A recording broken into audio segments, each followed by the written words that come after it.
Hi, thanks for joining us for this Thought for the Week on this first Sunday of Advent. Crazy, isn't it? Christmas is only 4 weeks away. I'm sure you remember Lyndon Johnson, who became president when John F. Kennedy was assassinated. That's how I remember him. The people in his hometown, however, remember him for something else. They say we remember him because he brought the lights. Because you see, when he entered politics, he was a young man. There was no electricity there, but by the time he was elected to the Senate, the town had electricity. He brought the lights. As we make our journey to Bethlehem over the next 4 weeks, one of the symbols that will always be there is that of light. Tree lights, candle lights, the light of the star that the wise men followed. And it's perhaps a sign of our times that we're rarely without light. And of course we have Thomas Edison to thank for that. It's said that after thousands of experiments he finally made a breakthrough, and he heard the voice of his wife saying, "Tom, for goodness sake, turn off the light and come to bed." Even in the darkest night in most of our towns and villages, there is artificial light. Street lights, car lights, neon lights. We rarely experience total darkness. In Bible times, the shepherds on the hillside had no light, apart from the light perhaps of the fire. The traveller would only travel when the sun was in the sky, for the darkness hid thieves.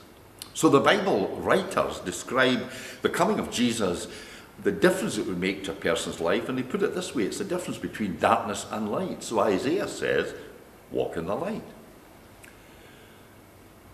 I'm sure you've heard the story of the famous minister who was speaking at Divinity College, and he told Jesus' story of the 10 wise and 10 foolish girls. And he looked at those potential ministers in the eye and he challenged them.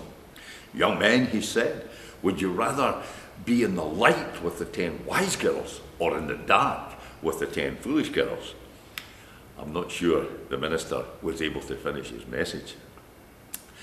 Jack Jones was a union leader, and he tells that when he was a boy he went down the mine with his dad and something went wrong. There had been some sort of cave-in. And the air was foul, and the flames of the lamp began to flicker. "Careful, son," he said, "will you hold tight around Dad's neck?" And they reached a pool of dark water. Slowly, Dad walked in through the murky waters, almost up to his chest. And then he said, "Not long now." And after they climbed out, he stopped, knelt, and pointed and said, "Look, son."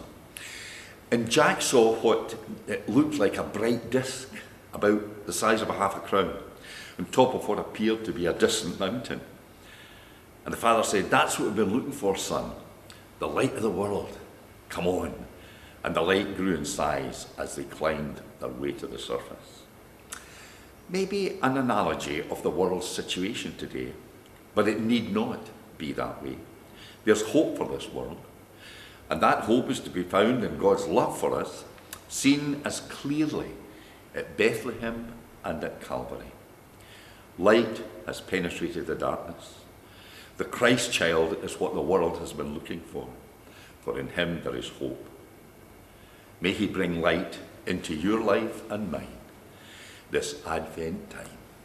And again, thank you for listening to me. God bless you.